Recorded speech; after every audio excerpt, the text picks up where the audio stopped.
gente, sejam bem-vindos a mais um Unicast, nosso podcast que traz sempre à mesa assuntos relevantes, pertinentes ao mercado imobiliário, ao nosso dia a dia enquanto corretores, informações importantes e relevantes para você que está assistindo, você que consome, que compra, tem curiosidade e interesse em saber mais sobre o nosso trabalho e sobre informações relevantes para você também. Hoje a nossa convidada, tá logo aqui, vocês já vão conhecer, é alguém muito especial que vai tratar de um assunto de suma importância e de muito interesse de quem está procurando o seu primeiro imóvel, principalmente. E hoje o papo vai ser bem legal. Aqui ao meu lado, o Heron. Boa tarde, pessoal. Hoje a gente está aqui na mesa com a Mayra. A Mayra ela é correspondente bancária, né? Faz toda a parte de financiamento de imóveis, né, Mayra? Mayra, conta um pouquinho pra gente como é que você atua, como é que você começou no mercado, qual que é a tua maior função hoje. Então, vamos lá. Boa tarde a todos, primeiramente, né? Muito obrigada pela oportunidade, pelo convite, né? Então, eu tô no mercado já, vão fazer 12 anos. Então, são 12 anos que eu comecei trabalhando em imobiliário, né? Como recepcionista. Aí, depois de recepção, fui para contas a pagar, contas a receber, financiamento habitacional, colocar imóvel no site, tudo que vocês podem imaginar, né? De tudo um pouquinho, né? Então, lá eu vivenciei esse mundo. A minha primeira ideia era ir para corretagem, né? Mas eu me identifiquei mais com a parte documental, com os problemas, né? Do dia a dia. Então... Legal que percorreu toda a trajetória, né, Mayra? Começou lá, né, no início, dentro do imobiliário, até chegar no estágio do financiamento, que é quase que finalmente ele tem todo um processo que antecede isso. Isso, e uma curiosidade, né? Quando eu estava na imobiliária que eu cuidava dos financiamentos, eu falei que eu nunca mais ia trabalhar com financiamento habitacional depois que eu saísse de lá. E como é que é? Nunca diga nunca, né? E depois disso, a imobiliária fechou, veio a fechar. E eu tive a ideia de abrir o correspondente, né? Logo depois do fechamento. Então, foi muito rápido, assim, né? A ideia vingou, deu certo. Então, comecei com o escritório na Itopabazinha. Aí tive uma oportunidade de fazer uma sociedade, fui para a sociedade, ano passado desfiz sociedade e hoje estamos aí, né, abertos ao mercado. A Fest hoje, Fest Despachante Imobiliário, né, tem 12 funcionários, então nossa equipe é grande, então 13 comigo, porque sim, eu trabalho pela empresa, né, tô lá dentro todo dia. E é isso, gente, é uma jornadinha aí. Legal, né? Mas veja que curiosidade, né? A Mayra nunca mais queria se envolver com isso. E uma coisa é a gente fazer parte do nosso dia a dia, como é o nosso caso, né, Heron? E outra coisa é isso ser o teu dia, só fazes isso, né? Faz exclusivamente isso, o processo do financiamento o dia todo. Uma viradinha de chave, né? Pra quem não queria mais lidar com isso. Pra quem não queria, sai daqui. Né? Então, a Fest veio disso, veio do fechamento de uma imobiliária, onde eu fui procurar oportunidades no mercado, vi que não ficavam dentro daquilo que eu esperava, né? Tanto em remuneração na época, né? Quanto em o que eu poderia entregar, e eu sou essa pessoa, ou eu faço bem feito ou não vou fazer. Legal. Então, eu tenho isso como um estilo de vida quase, então ou eu faço isso do jeito que tem que ser ou eu não faço, né? Isso vale pra tudo, desde academia, dieta... Primordial para fazer a diferença, né? Exato. Então, isso veio em mim e é aquela coisa, né? Eu vi a oportunidade, fui atrás, deu certo, consegui abrir. Peguei o dinheirinho da rescisão lá do trabalho anterior, abri a empresa e toco o baile. E hoje é um sucesso, né? Graças a Deus. A Fest conhecida, né? Quem é do ramo, quem trabalha, todo mundo conhece a Fest, né? E o número de imobiliárias para as quais vocês fazem processo hoje, tem as ideias assim por algo? Que a gente trabalha tanto com imobiliária, corretor autônomo, consultoras, né? Então, a gente deve ter aí na casa de uns 30, 35 parceiros, mas... É bastante, né? É bastante processo, bastante coisa para... É bastante gente, assim, né? Graças a Deus, né? Então, depois que a gente abriu pro mercado em dezembro ali, né? E abrimos para todas as imobiliárias, corretores, que foi quando a gente se mudou, né? Efetivamente. Deu esse boom, assim, né? Então, o mercado foi muito receptivo, né? E, graças a Deus, estamos aí já com uma grande quantidade de parceiros. Mas isso tudo é fruto do bom trabalho que vocês sempre fizeram, né, Mário? Desde a época que trabalhavam só com as construtoras, né? Uhum. Então, aí depois que abriu para mais clientes, Sim. Ô, Mayra, a gente, ao longo dos dias, a gente vem fazendo um trabalho de coletar perguntas, dúvidas e curiosidades dos clientes, né? Dos seguidores, das pessoas que interagem com a gente. E dentre elas, um tema que se faz até um pouquinho redundante, talvez. Mas, assim, tem como te explicar em algumas poucas palavras, talvez resumidamente, o que é o financiamento habitacional? Então, vamos lá. O financiamento habitacional, ele é uma modalidade, uma linha de crédito para o cliente conseguir adquirir sua casa própria, né? Sua casa própria ou para investimento, então tem diversas modalidades. O imóvel, ele vai passar por uma vistoria, por um engenheiro do banco, né? O engenheiro vai lá, vai vistoriar, vai dizer, vai valorar o valor do imóvel, né? Ou dizer o quanto esse imóvel vai valer de garantia para o banco. E vai ser feito o financiamento, então é feita a análise de crédito do cliente para ver se ele não tem endividamento no nome, para ver se está tudo certo, se não tem restrição e assim por diante.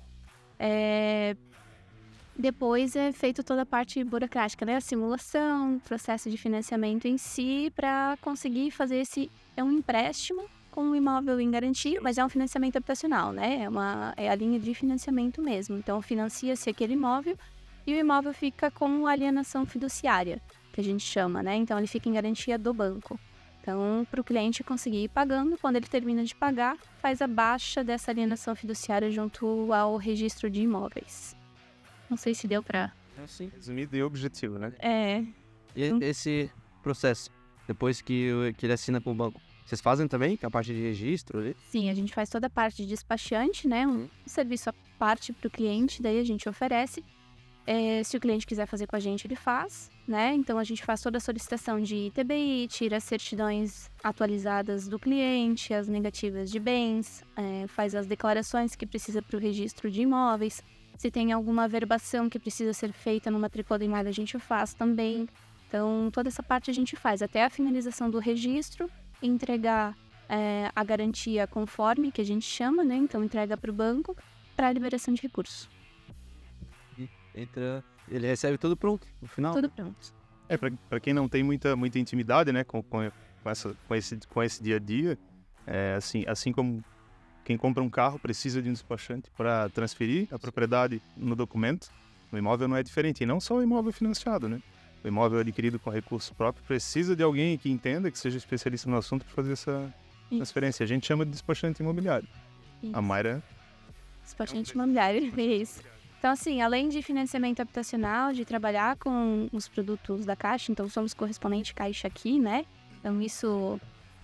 o correspondente Caixa aqui, ele é um terceirizado, um contratado pelo banco, né? A gente tem contrato de prestação de serviço para prestar certos serviços. Então, entre eles, a habitação, né? O financiamento habitacional, a abertura de conta, a contratação de cartão de crédito, crédito consignado, seguridade, consórcio, uma gama grande, assim, de produtos que a gente pode oferecer e trabalha no CCA, né? No correspondente, no caso.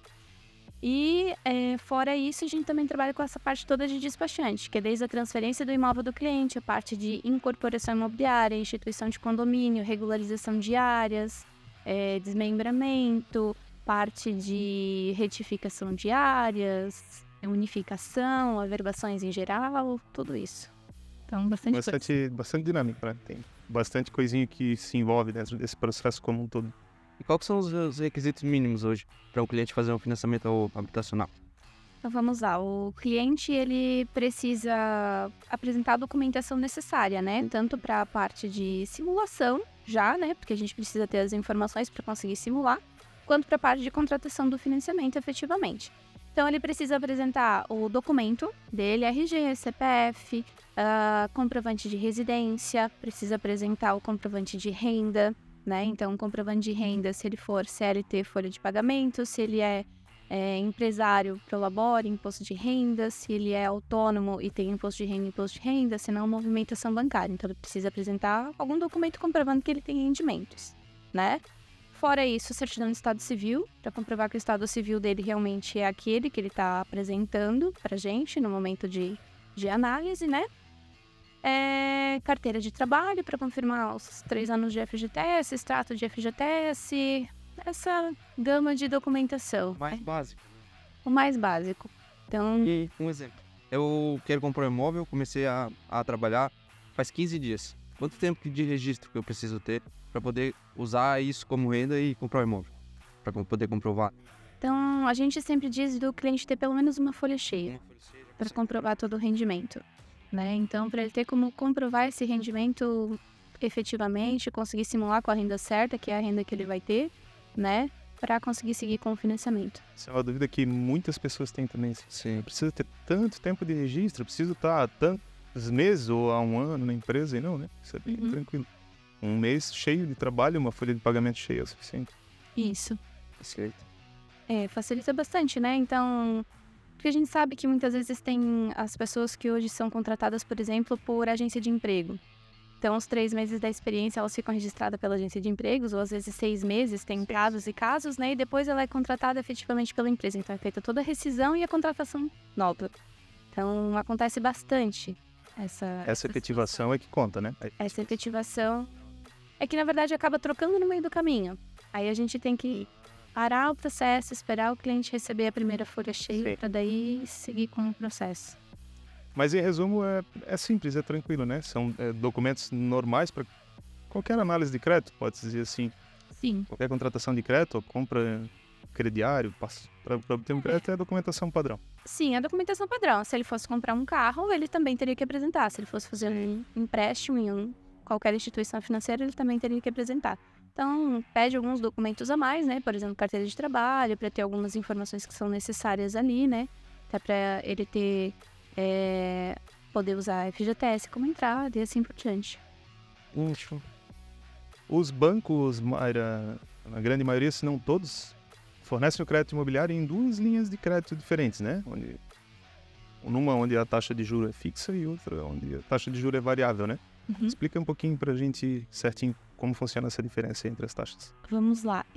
Vou te perguntar só para entender qual que é a questão, porque a gente tem as tabelas, tabela saque price, que é a decrescente e a fixa, que os bancos todos tendem a trabalhar, e tem a questão da composição do financiamento mesmo, que é a taxa de juros mais TR, taxa de juros mais poupança, geralmente. A grande maioria das pessoas tem dúvida com relação à variação da taxa mesmo, o SBPE e o saque, as duas modalidades ali, né? A price e o saque, tá. Isso, é porque o SBPE é uma linha de crédito. É a linha de crédito. Isso. Price e saque são as tabelas daí, né? Então, a tabela saque, ela é decrescente porque os juros ele é decrescente. Então, conforme vai se pagando o saldo devedor, vai pagando as parcelas, vai se diminuindo os juros nas parcelas ao longo do tempo, tá? E a price, ela é fixa porque os juros dela é fixo. Então, é o mesmo juros do começo ao fim do contrato de financiamento. Então, essa é a diferença basicamente das duas. Tem variação no valor da parcela. Isso, a saque ela vai começar maior, né? E vai caindo mês a mês. Então, ela vai começar, geralmente, é que depende do caso, da simulação, né? Mais 200, 300 reais, um pouco maior do que a price. Mas, em compensação, ela vai terminar R$1.000 a menos do que a price. Então, geralmente, é isso que acontece, né? A saque. E na escolha pelas duas modalidades ali, além da preferência do cliente, às vezes o cliente já conhece um pouco mais sobre isso e escolhe, né? Uma modalidade e outra, mas algum fator determinante, assim, que faça voltar o cliente, o price ou o saque? Perfil, né? Então, perfil de renda, a gente sempre tem que analisar isso. Então, até indicação para os corretores, né? Sempre analisar na simulação, quando faz a simulação com o cliente, analisar qual que é o perfil do cliente. Na saque, geralmente vai pedir mais de entrada, porque a primeira parcela começa maior. Então, dependendo do perfil do cliente, se ele tem uma renda 3, 4 mil, às vezes até a renda de 5 mil, não vai encaixar tudo que ele precisa de financiamento, né? E na price vai encaixar, justamente porque a parcela ela começa menor. Então, sempre simular para ver qual o perfil dele, né? Então, muitas vezes a price acaba sendo mais interessante por essa questão de enquadramento de perfil, tipo entrada, total financiado. Acaba se resumindo na renda, né? No rendimento, quanto mais alto for a renda, maior a possibilidade do cliente escolher, né? Sim, optar pelo saque. Exatamente. A renda mais baixa, às vezes, é quase que... Mayra, entre elas, se ele optar por amortizar, né? Esse financiamento, qual das duas que fica melhor? Então, na amortização, é que as duas vão funcionar da mesma forma. O que vai acontecer é que a saque lá no final das parcelas, ela vai ter menos juros. Então, quando tu fizer a amortização, tu não vai ter tanto desconto no de trás para frente nas primeiras que tu for abater, porque ela vai ter menos juros. né? Mas tu tá reduzindo o saldo devedor, automaticamente vai reduzir o valor das tuas primeiras parcelas, que tá diminuindo os juros, Sim. né? Na price, já, como os juros é o mesmo do começo ao fim, quando tu faz o abatimento de trás para frente, tu vai ter um bom desconto de juros nesse abatimento de trás para frente. A saque, quando chega mais perto das primeiras, também vai ter um bom abatimento no de trás para frente, né? Então, todas as duas têm como abater. E as duas têm descontos Sim. nos juros. E ambas os descontos são consideráveis, né? Representam um bom volume, né? Sim, o volume é bom porque vai fazer o abatimento, né? Então, claro, cada instituição tem a sua forma de cálculo, né? Parametrizada pelo Banco Central. Então, o cliente tem que consultar no contrato dele, com a instituição dele. E nesse caso ele pode amortizar tanto o saldo devedor como as próximas 12 parcelas? Se eu não... As próximas 12 parcelas com o FGTS, daí só. Com FGTS daí. Só com o FGTS. Então, se caso for dinheiro, somente saldo devedor. Isso, É isso? só saldo devedor. As próximas 12 as atuais, quer dizer, do mês corrente, as Isso. próximas de hoje em diante. Mas tem algum limite que ele amortiza desse saldo das próximas 12 com FGTS? No máximo 80%. Ah, até 80% Isso. do saldo das 12, no caso. Do saldo da mensal, né? Até 80% É. do valor da parcela. O valor da parcela, Parcela. Isso. que dá praticamente... Nesse caso, ele não tem desconto de juros, né? Ele só vai ter o abatimento de parcela. Ah, abatimento de parcela. Ô Mayra, e ainda falando sobre o recurso de FGTS, né? Pode ser usado ali na amortização das parcelas. Na entrada, no valor da entrada, a gente sabe que por padrão também a maioria dos bancos, 80% até 90% limite máximo de financiamento, no mínimo 10% é entrada, né? O FGTS, até onde que ele se encaixa como entrada? O FGTS ele pode ser usado como entrada, desde que o cliente se enquadre nas regras de utilização de FGTS, que tem as regrinhas para utilização, né? Ele pode ser usado como entrada para bater toda a entrada, se ele tiver. Então, ele pode usar todo o saldo de FGTS dele. Então, claro, né? Ele não tendo feito antecipação de saque aniversário e assim por diante, né? Então, que existem os saldos que ficam bloqueados daí, né? Muitas pessoas fazem empréstimo usando o FGTS futuro, né? Então, esse saldo que eles tiram acaba não podendo usar como entrada, né? Então, mas o restante que fica na conta, ele tem como fazer a utilização. Lá no aplicativo, ele tem como olhar no aplicativo dele do FGTS, o quanto ele tem disponível de saldo, e se está bloqueado ou não, o quanto está bloqueado, a diferença ele consegue usar como entrada. Não vai sacar, não vai cair na conta dele, né? Sim. Libera tudo para o vendedor junto com o valor do financiamento no final. Como se fosse uma parte em dinheiro que ele tivesse. Exatamente. Então, ele pode usar. Se ele tiver todo 20% de entrada em FGTS, ele pode fazer a utilização de todo o valor. Até se ele tiver mais do que isso, ele pode usar todo o valor que ele tiver em conta. Isso é super bom, né? Ainda mantendo nessa mesma linha do FGTS, a gente tá vendo de um mês para cá, a Caixa está se movimentando, algumas mudanças, né? Sobre a parte desse programa Minha Casa Minha Vida. Tem se pegado alguma mudança? Tem algo que já pode falar sobre isso? Vamos lá, a gente tem o que tá na mídia já, né? Que já tá divulgado. Então, na verdade, isso foi votado pelo Conselho Curador do FGTS na semana passada, né? Até a votação foi disponibilizada no YouTube para acompanhar. Tem um aumento do teto do Minha Casa Minha Vida a partir do dia 7 de julho agora, tá? Então, aqui para nossa cidade, né? O que vai ter de diferente, o que vai mudar? Tudo pelas matérias que eu li, né? Então, tem várias matérias disponíveis que vai aumentar, que foi votado. Então, para Blumenau, que é uma metrópole ali, que se encaixa, né? Entre 300 e 700 mil habitantes, o teto do Minha Casa Minha Vida para faixa 1 e 2, que é renda até 4.400, é R$ 245 mil. Faixa 3, que é de 4.401 centavo até R$ 8.350 mil o teto. Então, vai voltar aí para o jogo alguns imóveis que Muito bom, né? estavam parados. A gente tem acompanhado isso também por vias não oficiais, né? Que é a fonte que a gente tem acesso até então, né? Mas isso representa um salto muito grande, assim, no que se diz respeito à movimentação do mercado. Porque até então, as linhas de crédito e financiamento, limites de financiamento, não tinham acompanhado a supervalorização dos imóveis em si, né? Custo de construção. Mas Pós-pandemia teve uma subida muito alta de CUB, né? Que é o custo de obra efetivamente. é o que regula o preço. Que é o que regula o preço dos imóveis, né? Então a gente sabe que subiu o valor de terreno, subiu o material de construção, subiu o valor de mão de obra que acompanha tudo isso por causa da inflação também, né? Sim. Que a gente teve ali nesse período. E, querendo ou não, isso influenciou no valor final dos imóveis, desenquadrou quase todos do Minha Casa Minha Vida, né? Tudo que a gente fala de imóvel individual, desenquadrou do Minha Casa Minha Vida. E agora eles vão voltar pra jogo, digamos assim, né? Vão... Subiu tudo menos a renda de quem compra, né? A capacidade de financiamento, né? Aí onde, querendo ou não, trava um pouquinho, né? Agora com esses novos tetos aí, vai ajudar. a ideia é que mais um salto legal, né? Que a gente vibra, né? A gente tá de dedo cruzado e acompanhando de perto, assim, tentando buscar o máximo de informação e, claro, quando se tornar oficial, a gente vai ter, né? Acesso através dos correspondentes, através de quem... Isso. Dia 7, né, que é quando começa a valer a regra efetivamente, já vai ter tudo atualizado. Então, o simulador, sistema, tudo já vai estar. Então, a notícia já foi divulgada, né, a Caixa já divulgou. Então, tendo essa notícia divulgada é porque vai acontecer. Né? Então, dia 7, tudo já deve ter a alteração que precisa já. Que é bom que já é fato, já aconteceu. O resultado foi aprovado e agora a gente só... Exatamente. Contando o tempo nos... Esperar chegar o dia pra... deixar o pessoal arrumar os sistemas lá pra poder simular. Né? Olha, e o financiamento, a modalidade associativa, né? Os empreendimentos associativos, assim, grande vantagem, os principais diferenciais, assim, que pode se pontuar.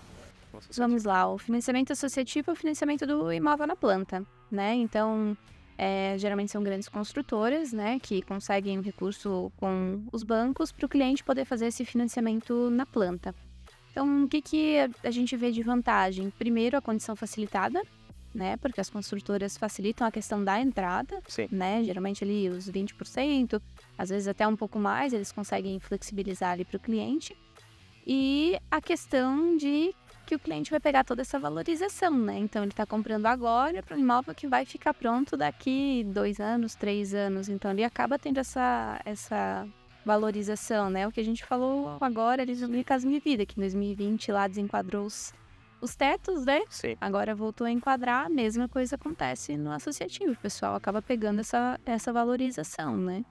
E sem contar que, enquanto ele está ali na fase que a gente fala de juros de obra, né? Ele vai pagar um valor bem menor de parcela, vai ter o tempo de pagar a entradinha dele ali com a construtora para deixar tudo organizado para quando o imóvel ficar pronto ele poder se mudar, né? Então isso acaba facilitando. Isso sem falar que na grande maioria, né, dos apartamentos nesses empreendimentos associativos, quase todos eles se encaixam, né, no programa Minha Casa Minha Vida agora, com as novas normas que estão para surgir aí agora, principalmente, todos vão acabar se enquadrando. Então, além da valorização, além de se enquadrar no financiamento e pagar menos juro, tem a valorização de todo o tempo de obra. Isso, e não só isso, né? Ele vai congelar, então ele assina o contrato de financiamento com o banco agora. Então, ele vai congelar a taxa de juros que ele tem hoje. Sim. Então, a taxa de juros que ele contratar hoje é a que ele vai se manter por todo o financiamento habitacional dele. Então, isso é muito positivo. Uma baita vantagem. Outra situação, ele quer trocar de ramo, quer trocar de profissão, quer trocar de emprego, para um ramo que ele vai ganhar mais, né? A gente sabe que acontece. Sim. Né? Então, o cara trabalha registrado, CLT, surge uma oportunidade para ele abrir uma empresa, trabalhar de outra forma, né? Ganhar um pouco mais. Então, ele não está preso porque o financiamento vai acontecer lá na frente, que é o que acontece com os imóveis individuais quando compra ainda na planta só com incorporação, né? Então, ele não fica preso nisso, ele já vai poder fazer o que ele quiser. O contrato de financiamento dele está assinado, né? Então, se ele mudar a vida financeira dele dali para frente, é a opção dele, é a escolha dele, ele só tem que continuar em dia com o financiamento tradicional, né? Com os dias de obra nesse meio tempo. Comprou, contratou, assinou, tá feito, né? Exatamente. E lembrando que esses imóveis são, a gente sempre traz isso à tona aqui, né? Na maioria dos episódios, assim, são hoje, na grande maioria, as melhores opções para a compra do primeiro imóvel, né? Quem está querendo sair do aluguel, quer comprar o primeiro imóvel, esses associativos, tanto pela facilidade, condição e valor de parcela, como... Pela segurança também. Segurança. E entra ali, entra a taxa de juros e mais o bônus ainda da valorização, então é um negócio quase que incomparável hoje. Isso. Se falar de primeiro imóvel. Isso, falando de primeiro imóvel, e tem gente que compra para investimento também. Também, né? Também. Então, a gente faz financiamento de gente para investimento, mesmo no associativo, porque o que acontece? Quando a taxa de juros é competitiva no mercado, o pessoal aproveita, né? Então, dá a entrada para a construtora, mesmo a entrada parcelada, é um dinheiro que está sobrando no mês, ele vai pagando aquilo ali, ele vai pagando depois juros de obra, depois a parcela do financiamento. Então, tem bastante casos que fazem, mesmo que tenha fora da Minha Casa Vida, né? Na linha do SBPE. A gente tem alguns... Mas ainda assim é rentável, né? É vantagem para quem faz. Sim. Antes a gente falou sobre o novo teto do Minha Casa Minha Vida, né? Sobre, né, a linha SBPE e a Price. Mas para quem tá vendo a gente e quer comprar imóvel na linha SBPE, como é que ela funciona? O SBPE é a linha de crédito para imóveis que ficam fora do Minha Casa Minha Vida ou quando o cliente não se enquadra nas regras do Minha Casa Minha Vida. Então, quando já tem imóvel no nome, ou desenquadra a renda do teto do Minha Casa Minha Vida, por aí, né? Então, o SBPE é a linha de crédito que o recurso vem da poupança.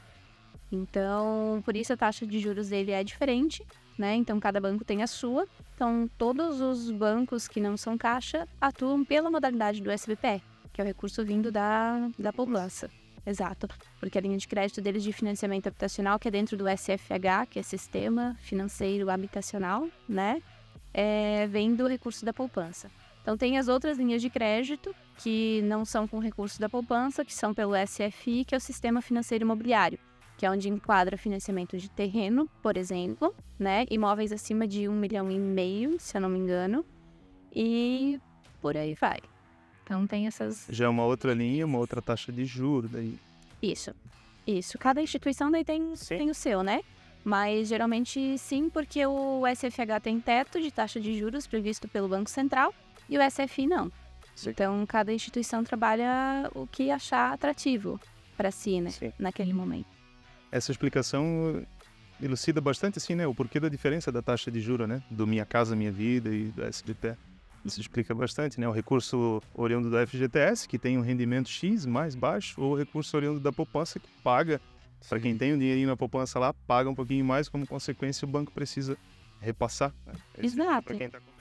E no momento os juros da poupança está no teto, porque a Selic está alta, né? Então está ali no 13,75% ao ano. Então, como a Selic está alta, a taxa de juros da poupança, o rendimento da poupança está alto, né? Não é a taxa de juros, é realmente o rendimento da poupança. Então, é o que interfere nas taxas de juros das instituições. Isso explica bastante, né? E um outro exemplo, Mayra. Se eu já tenho um imóvel no meu nome, eu posso financiar um outro imóvel, mesmo que esse imóvel que eu tenho, ele já é financiado? Como é que funciona? Tem alguma regrinha que impede? Atualmente, não. Tinha, até tempos atrás, mas atualmente não. Tu consegue fazer o segundo financiamento habitacional. Porém, tu precisa ter renda suficiente para cobrir as duas parcelas de financiamento. Né? Então, é isso que geralmente acaba impactando. Sim. E às vezes acaba não conseguindo o cliente comprar, né?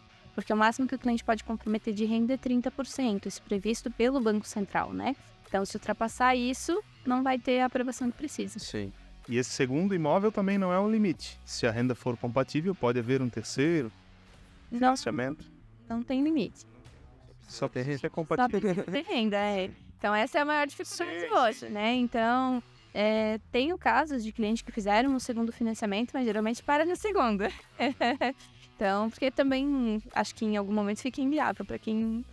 A gente recebe bastante, porque tem famílias que compram, por exemplo, tem a casa da família e o filho saiu e casou, os pais vão lá e ajudam a comprar a casa pro filho, para a filha que casou, aí daqui a pouco, lá tá se pagando, agora eu vou comprar um terreninho na praia. A gente recebe bastante esse tipo de pergunta assim, mas não tem limite, desde que a renda seja compatível. Isso, ele tem que ter renda compatível. Então, escolha os limites. Ô Mayra, e lá na Fest, vocês fazem muito financiamento de terreno? Hoje, pouca coisa. Poucos casos. Acredito que porque o valor do terreno esteja alto. Mas ele muda muito do financiamento de um imóvel? Não é nem a questão da taxa de juros, geralmente é a questão do terreno em si, porque quem está comprando, porque, vamos lá, vai comprar um terreno e vai financiar o terreno. Ok, e tu vai construir como? Sim. Tu já tá com o financiamento do terreno. Então, geralmente acaba barrando nessa parte, sabe? Então, tem outra linha de crédito que é a aquisição de terreno com construção, né? Que é onde o cliente compra o terreno financiado mais a construção financiada. Esse não pode ter segundo financiamento habitacional ativo, tá? Então, Esse é só ele. Só ele.